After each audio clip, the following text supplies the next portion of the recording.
Hello and welcome to Reading Reddit. This one is an interesting one here. It is about an entitled coworker who treats birthdays like her personal buffet. So pretty much there's always one person in every office who manages to turn even the smallest celebrations into a performance. For this workplace, this person was Mara. Birthdays used to be cheerful, low effort tradition with cake, some snacks, and maybe a pizza if someone was feeling generous. Everybody chipped in, everybody shared, except Mara, who somehow made every party about her. At our office, birthday parties were sort of a big deal. Okay, like if it was someone else's turn to celebrate, she'd walk up to their desk and go, "Hey, you're a treat today." At first, we laughed it off. It's normal for coworkers to tease each other like that, but after a while, it got old. Every single time someone had a birthday, every time, Mara would expect to be treated, even if she barely knew the person. Then, when it was her birthday, oh, she'd announce it like it's a big event. She'd post it on the group chat. Don't forget, it's my birthday next week. And everyone would think, okay, maybe she's planning to bring food or something. But nope, nuh-uh. The day came and she went around saying, "So, where are my treats?" We all just kind of stared at each other. One of my office mates tried to joke, "Aren't you supposed to treat us? It's your birthday." And Mara actually got offended. She said, "You're so mean. It's my special day. You guys should be the ones making me happy." That was the moment most of us stopped entertaining her little treat routine. The next few birthdays, we just quietly ordered food among ourselves and didn't tell her. When she'd find out, she'd drop by and say, "Oh, why didn't you tell me you all have food?" Someone finally set her straight. "We thought you didn't like sharing unless it's your treat day."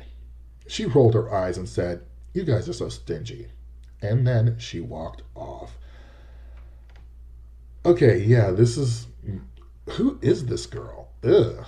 Okay, so here we have our first comment. I pity Mara that she has to beg someone to treat her on her own birthday. Kind of shows what kind of person she is amongst her coworkers. Another comment says, "Meet the kid who made every birthday about her, and not the birthday person all grown up." And the last comment is, "Just tell her you're celebrating everyone who pitched in for Treats Day. And, well, maybe she'll be included next time if she decides to pitch in." A woman who is on the receiving end of malicious compliance.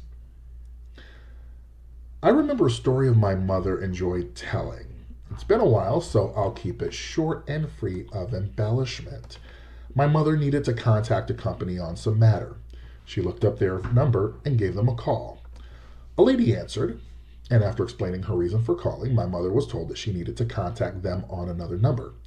She dutifully updated the number and began her explanation. She paused in realization. "Aren't you the same person that I spoke to?" "Yes," replied Miss MC, "but now you're on the right number." What was the point of calling another person just to talk to the same person? So here are a few comments, and I don't even get the malicious compliance or whatever, but okay. I don't get why they did it. The calls get logged to proper queues for metric analysis. Funny thing, I used to work for a state dispatch center who with multiple recorded lines, and would have to answer to tell people they called the wrong number and would have to call another number. Then they would hang up and call the other number, and I would answer and help them with the problem. What the yachts is this? Totally get why the rep did it. Some call centers are ridiculous with the metrics, i.e., you took 60 calls today, but only 10 were support, so you are doing your job badly type stuff, even though the person answering the phone has no control over the incoming calls. Yeah, this was just fucking stupid. Okay. I'm moving on to another one because this one was so dumb. I don't know why mom said that she liked the story. Okay. Some customers are actually cool. When I was a teenager, I used to work for a big chain grocery store as a bagger in the great state of Texas. I was 15 at the time. My manager's name, let's call him Jim. Jim was a jerk. He treated us poorly, like we were beneath him. We never bagged quickly enough or returned from customers' cars fast enough, he claimed. He was the type of manager you hate to have. On a particular day, we had a severe thunderstorm, as we call them in Texas. Basically, a torrential downpour with loads of lightning strikes and severely loud thunderclaps. It was raining so hard my jacket was even soaked through, even though I was wearing a poncho over it, which I had to pay for. It was winter, it was cold out, I was shivering, teeth chattering. This big, built guy dressed like your typical biker comes through the lane I'm bagging for. He's about 6'4", probably 225 pounds. When I finished bagging his things, I asked if he'd like help out to his car. Biker dude says, "Are you kidding me? Look at you. You're already soaked. You must be freezing. They're gonna make you go out in this crap?" "Well, yeah, I guess so. Where's your manager? Is that little nerd with the clipboard over there, the dry one in the stupid vest?" Me through laughter. "Yeah, that's Jim." "Hey, Jim! Hey, Jim!" Biker dude storms over to where Jim is standing. He confronts him. Hey there, Jim. Look at this kid. He's soaked to the bone and cold. Why are you making these kids go out in this mess?" "Hello, sir, well, to help our customers." "Well, how about you think of your employees for a quick second? Let them stay inside and warm up, dry off. Come on, man, be reasonable." "Well, sir, our customer need help out to their cars, and you know what? You're right. They do. I need help out to my car, and I want you to help me out there, Jim." Jim goes, I have stay and watch over the biker dude." "What are you saying?" "What's that saying? The customer is always right." "You're helping me out to my car, Jim." By this time, everyone was watching, and Jim and biker dude strolled out with his basket.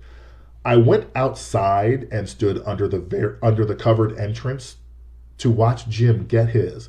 Biker dude was in a truck which was parked in the very back of the parking lot.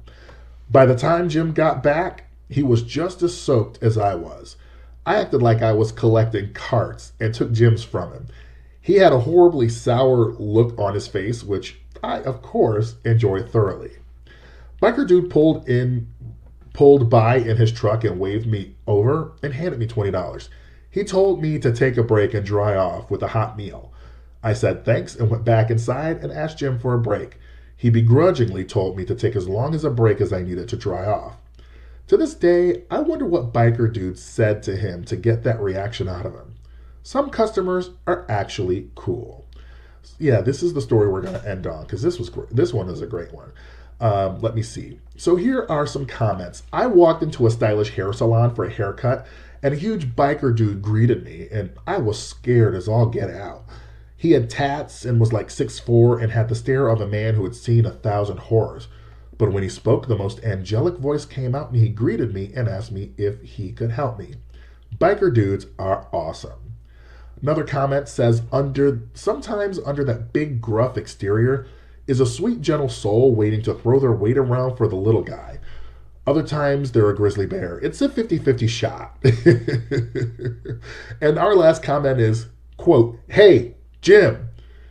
This is in the top 5 stories I've ever read on this subreddit. But some customers are actually cool. I absolutely love this story here. This is the kind of customer that you remember. And again, he said, I wonder what biker dude is doing now. So thank you so much for joining me for this episode of Reading Reddit. Thank you so much. Your time here with me means a whole lot. Please like, rate, comment, and subscribe. And I will see you next time.